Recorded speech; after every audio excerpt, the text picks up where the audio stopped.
পল্টু, সর্বনাশ হয়ে গেছে। আরে শান্ত হ, কি হয়েছে?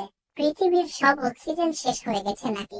তার থেকেও ভয়ঙ্কর, পরের পিরিয়ডটা করিম স্যারের ইতিহাস ক্লাস।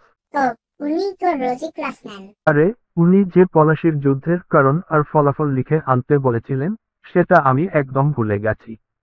আজ খাতা দেখতে চেয়েছেন, নির্ঘাত কান ধরে উঠবোস করাবেন। ও, ওই হোমওয়ার্কটা আমিও তো করিনি। তুইও করিসনি? তাহলে তো আমাদের দুজনেরই কপালে শনি আছে। তুই তো ক্লাসের ফার্স্ট বয়। আরে আমি পল্টু, আমার কাছে সব সমস্যার সমাধান আছে। তুই শুধু আমার সাথে থাকবি আর আমি যা বলবো তাই করবি। কি প্ল্যান? শোন, স্যার যখন খাতা চাইবেন আমি উঠে দাঁড়াবো, তারপর খুব দুঃখী মুখ করে বলবো, স্যার, কাল রাতে আমি পলাশির যুদ্ধ নিয়ে এতটাই গবেষণা করছিলাম যে আমি যেন টাইম ট্রাভেল করে সেই 1757 সালে পৌঁছে গেছিলাম।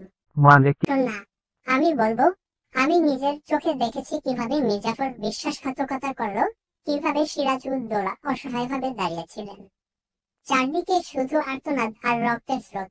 এই ভয়ঙ্কর দৃশ্য দেখে আমার মনে এতটাই গভীর ক্ষত হয়েছে যে আমি আর হোমওয়ার্কটা লিখে শেষ করতে পারিনি স্যার। আমার হাত কাঁপছিল। তোর মাথা খারাপ হয়ে গেছে।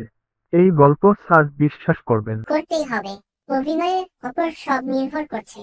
আর তুই তুই আমার পেছনে দাঁড়িয়ে শুধু ফুপিয়ে ফুপিয়ে কাঁদবি। স্যার জিজ্ঞেস করলে বলবি, পল্টুর মুখে এই করুণ কাহিনী শুনে আমারও খুব কষ্ট হচ্ছে।